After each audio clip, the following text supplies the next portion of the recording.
Hola, I'm Fivers and welcome to Revive Wins. In today's video, we're gonna take a look at the new UR doll that has just been released.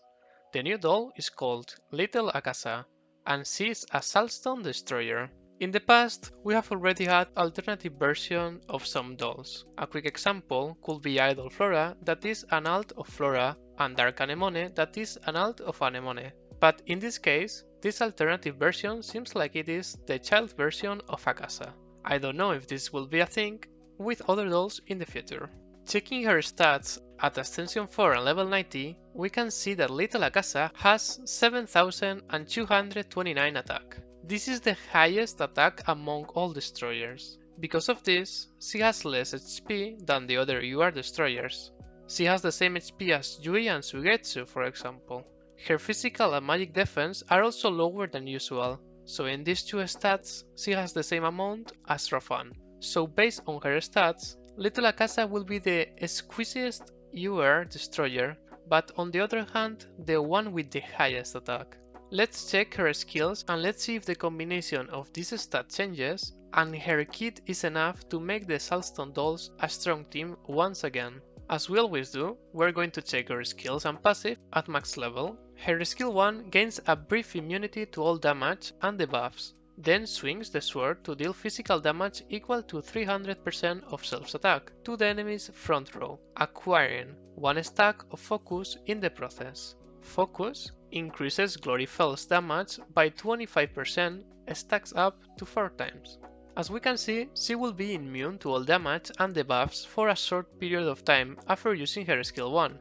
To be honest, I don't like that they don't put the exact time for this immunity in the description of her ability. I would like if they were more clear and put more details in the information that they provide to us. Anyways, she will also do physical damage to the front row, but this damage seems pretty low. And with every use of her skill 1, she will be acquiring 1 stack of focus that will increase the damage of her second skill, stacking up to 4 times. Then, her skill 2 gains a 1 second immunity to all damage and debuffs, then ignores the target's defense and deals physical damage equal to 250% of self-attack to the enemy's front row, consuming all the effect of focus in the process. We can see that she gains the same immunity as using her skill 1, but this time they have specified that this immunity will be during 1 second.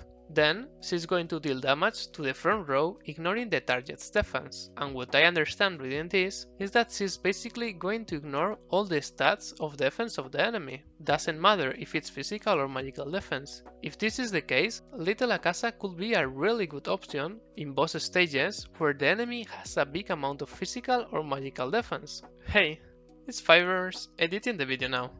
I come from the future to say that thanks to Klöen, now I can say that she ignores 100% of the enemy's defense, plus the reduction of physical defense that you apply to the enemy. Thanks again to Klöen for adding the skill formulas on his database after I have asked him, and let's continue with the video. After using her skill 2, Little Akasha will consume all the stacks of focus that she got from her skill 1. So this skill could do damage equal to 350% of self-attack as max with all the stacks of focus. To finish, her passive is: during combat, every 2 uses of a skill increases next skill damage by 75%. So basically, if we will use her skill 1 twice and then her skill 2 will get that extra damage plus the 2 stacks of focus that she will get after using her skill 1 twice. So her passive is just another way to increase her damage. But I don't think that this effect is going to be that good if you play her in auto. Now, let's take a look at her unique equipment. Her unique equipment is called Ceremonial Sword.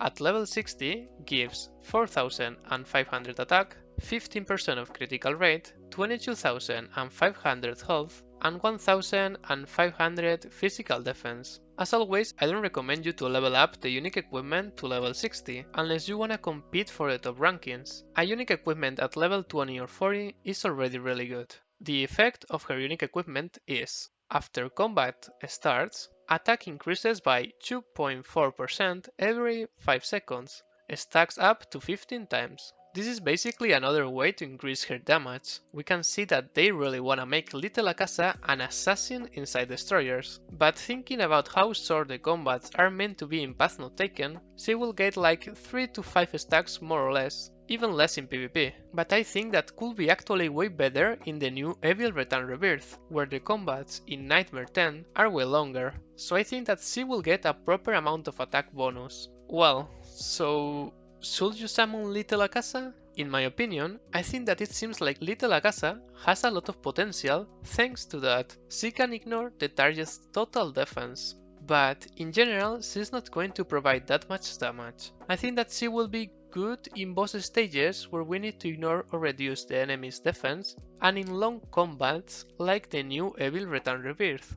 But we need to do more testing to verify this, so I could wait to see if people start using her in the next Nightmare 10 of Evil Return Rebirth, for example. Also, if you don't have that many resources, I think that you can skip her if you already have a proper physical damage doll, like Isabel or Matvey for example. Because Little Akasha is not a replacement for this type of damage dealers, she will be useful in a smaller amount of cases. As always, if you like her design or you just want the doll, just pull for her. And that's it for today's video. I hope that I have helped you. Thank you so much for watching, leave a comment, drop a like and consider subscribing if you wanna see more Revive Witch content in the future, and see you in the next video. Ciao!